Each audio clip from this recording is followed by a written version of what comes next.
আপনার শরীরে ক্যালসিয়ামের একটা নির্দিষ্ট পরিমাণ আছে। ধরেন যে 500 মিলিগ্রাম ট্যাবলেট সকাল বিকাল খেলে কত হয়? 1000 হয়।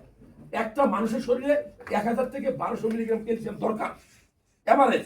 এখন এই ক্যালসিয়াম ট্যাবলেট যদি সে প্রত্যেকদিন খেতে থেকে তারা 3 মাস 6 মাস খায়, তাহলে অতিরিক্ত সাইড এফেক্ট হতে পারে। কিরকম? যে ক্যালসিয়াম অনেক সময় ডিপোজিট হয়ে অতিরিক্ত হয়ে বডিতে দেহের প্রয়োজন যেটা তাতে বেশি জমা হয়ে আপনার প্রস্রাবের থলিতে, প্রস্রাবের নালীতে, এমনকি কিডনিতে পাথর হতে পারে। ভয়ঙ্কর না? এত বড় বড় ট্যাবলেট, ক্যালসিয়াম ট্যাবলেট আপনি যে খাবেন সেই পরিমাণ পানি না খেলে গ্যাস্ট্রিক হয়ে আপনার আলসার হতে পারে। ভয়ঙ্কর না? ক্যালসিয়াম ট্যাবলেট অতিরিক্ত মাত্রা খেয়ে দেখেন পায়খানা কষা হবে, এটাও কি ভালো ঠিক? তাহলে আমরা ক্যালসিয়াম ট্যাবলেট না খেয়ে যদি 4-5টা ভালো খাবার খাই সেটা ভালো হবে না? দেখেন আপনি আরো অনেক উপকার পাবেন সেই খাবারগুলোতে। নাম্বার 1, আপনি যদি কেউ দুধ খায় ডেইলি 1 গ্লাস করে, তার জীবনে ক্যালসিয়াম ট্যাবলেট কিনে খাওয়া যাবে না। খুব গুরুত্বপূর্ণ। আর দুধে কি শুধু ক্যালসিয়াম থাকবে? ওখানে প্রোটিন থাকবে, ওখানে আয়রন থাকবে, ওখানে ফলিক অ্যাসিড থাকবে, ওখানে জিঙ্ক থাকবে। এগুলো দরকার আছে না?